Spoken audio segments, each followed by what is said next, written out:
Opa, e aí? Meu nome é Júlio Lira.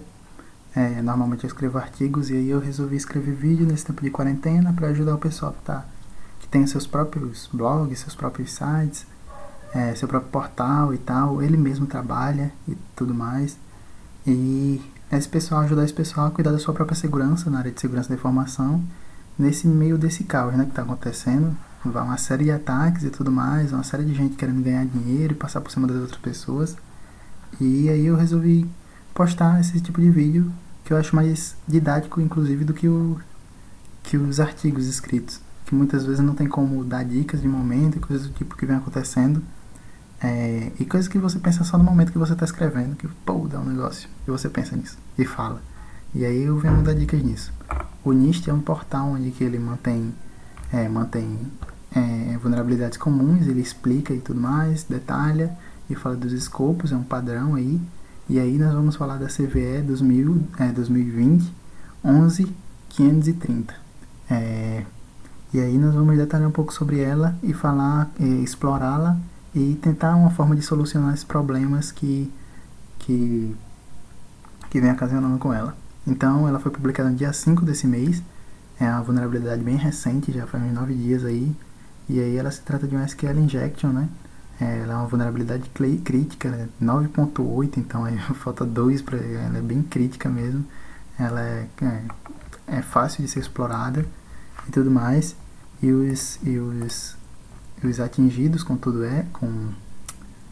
essa vulnerabilidade são todos os WordPress, em todas as versões do WordPress que contenham instalado o Shopslide 3, né? E aí vamos falar um pouco sobre eles, vamos dar uma olhada sobre esse Shopslide. Aqui está o projeto, é um projeto open source, ele é de 2013, por aí, é um projeto meio antigo, e aí o último commit dele inclusive foi em 2016 no caso. E aí ele tem um slidezinho, ele explica sobre como é que funciona e você instala por aqui. Você pega o zip dele e instala. Ele não está no repositório oficial e isso é bom, né?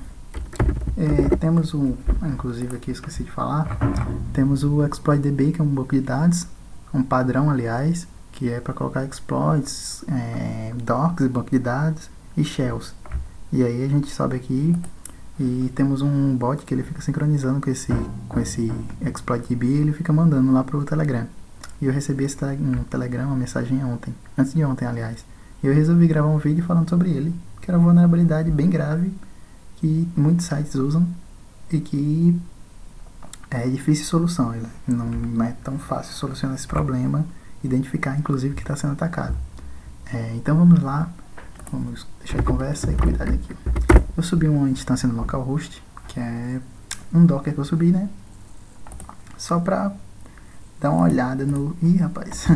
Só pra dar uma olhada pra simular um ambiente WordPress. E aí ele tá na última versão, eu coloquei ele como nome de samba japonês, e aí eu coloquei um artigo, copiei um artigo da internet, ou seja, eu indico também esse samba japonês, é muito bom. Eu copiei um artigo da internet, copiei até a propaganda e coisas do tipo, enfim. E aí, enfim, eu só queria simular um ambiente. E eu coloquei aqui o Shopslide 3, né? E eu coloquei com esse título, nada descritivo, Shopslide 3 para ele. E aí, vamos dar uma olhada no código-fonte. O atacante provavelmente ele tenha feito isso, ele tenha feito uma primeira análise, visto que se trata de um WordPress. Dando uma olhada nos plugins, a gente encontra aqui o plugin do Shopslide 3 Get Script. E aí a gente vê que por padrão ele direciona para o index, né? Index.php ou .html. E aí a gente identifica que o WordPress ele é escrito em PHP. E aí a gente realmente é uma associação que é possível ser feita. Por isso que o enunciado aqui da CVE ela diz ser em PHP, né? E aí na página que inclusive aqui ele diz ser em PHP, mas aí a gente consegue reproduzir ela bem aqui. Nós vemos aqui que é reflexivo, esse texto aqui é reflexivo. Nós temos o ID 1, ele mostrava uma coisa, nós temos o ID 0, ele varia. Então a gente vê que esse argumento ele é principal para essa resposta. Então é possível aqui fazer uma injeção de código dentro dessa estrutura através dessa requisição. Lembrando que é reflexivo, então você faz essa injeção de código, essa modificação, não vai mudar nada no site. original, porque a requisição que está sendo feita é diferente. E aí ele conseguiu uma forma de conseguir de fazer um SQL injection, né? O SQL injection é basicamente esse. Ele vai tentar selecionar um ID que não exista. Aí caso ele não selecione isso, ele vai esperar por 10 segundos para poder responder. E aí vamos dar uma olhada. Eu vou dar uma configurada aqui no nosso WordPress, né? WP. Deixa eu ver alguma configuração aqui, WP config.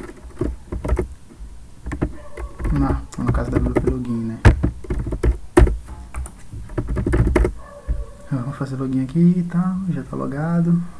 Ele tá com WP Security habilitado. Então vamos aqui em plugin.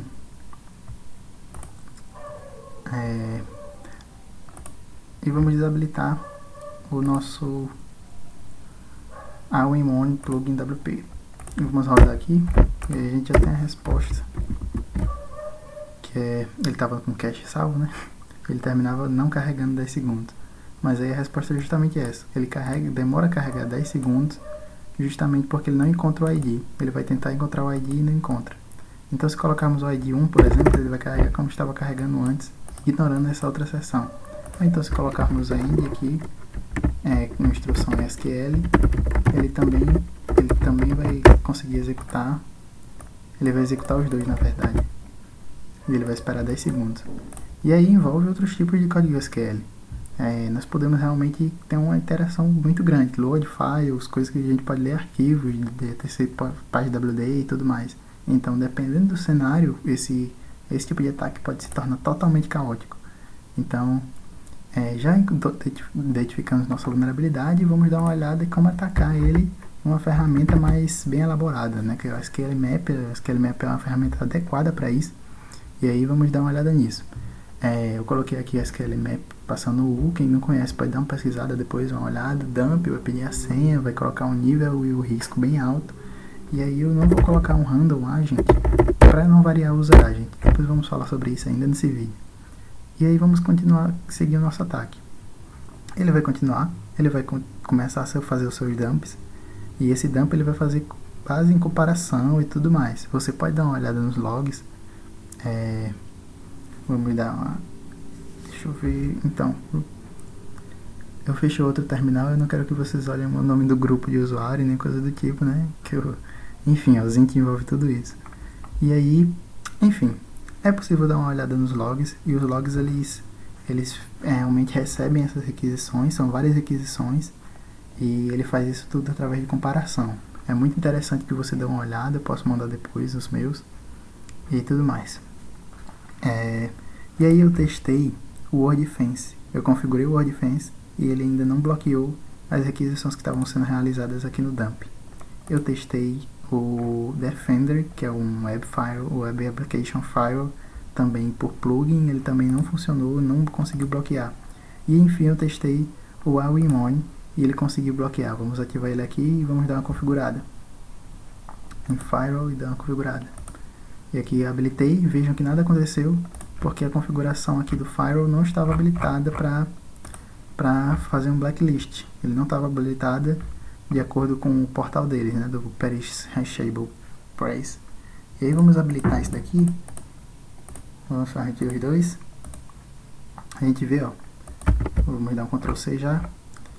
A gente vê aqui a resposta 403, foi uma resposta de não autorizado, né? Um forbid bem na cara. E aí ele, pronto, deu um forbid aí mesmo, bloqueou toda a nossa requisição. E aí o atacante está frustrado. Realmente existe uma sensação de segurança muito grande aqui. Ele nos painéis e tudo mais mostra realmente que não está sendo mais atacado. Mas aí o pentest, com o seu nível de conhecimento, com a ferramenta também, percebe que existem dois tipos de bloqueios, né, normalmente.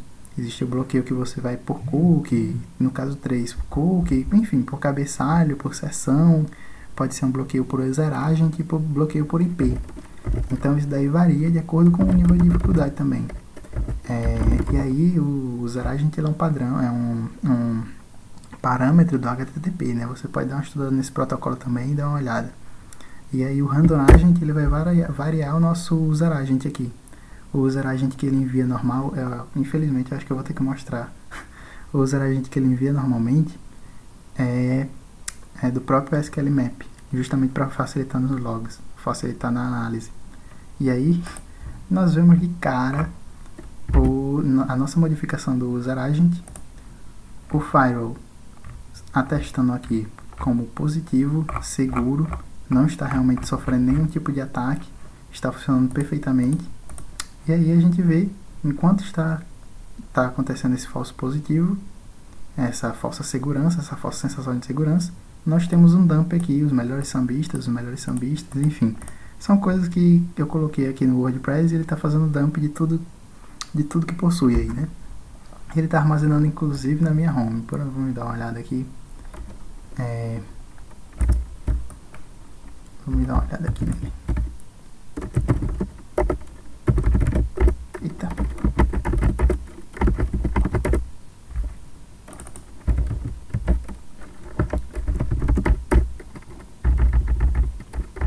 Dump. E aí aqui é o esquema e o banco, o valor do banco, né? E aí temos quase todo o banco completo aqui em CSV. É uma coisa maravilhosa, né? E, vamos dar uma olhada aqui em qualquer um aqui. Então. Vamos aqui olhar o Zermeta. E aí pronto, melhores sambistas, título de quem atribuiu isso e tudo mais. Enfim, ele vai também pegar minha senha nesse progresso. E a única forma de solucionar esse problema não é através de Web Application Firewalls gratuitos, né? Essa vulnerabilidade é muito recente, é difícil atualizar isso daí. Nós precisamos de um IPS, um IDS, alguma coisa mais avançada. E aí, para isso, nós temos aí o Suricata, por exemplo, e temos outras ferramentas que funcionam como isso. Nós precisamos também identificar ameaças avançadas que vêm acontecendo contra os nossos sistemas e que são coisas realmente difíceis. Então, não é aquela sua sensação de segurança pode ser temporária. Por isso que a maioria dos ataques digitais que vem acontecendo, muitos dos usuários nem sabem que estão sendo atacados. E aí, é uma coisa muito comum que acontece. E ainda mais em empresas pequenas, e até de médio porte. Então, a segurança ela é uma coisa que realmente o atacante ele não vai chegar ali para o seu computador e dizer que você está sendo atacado. Então era essa a lição que eu queria passar hoje. Talvez eu faça um outro vídeo corrigindo essa falha com o Suricata, dando uma olhada, automatizando essas tarefas. Enfim, tem muita coisa para eu realmente poder fazer e eu tenho tempo agora nesse tempo de quarentena. E aí eu vou poder mandando esses vídeos e tudo mais. Valeu aí, eu vou publicar isso daqui no YouTube, eu acho.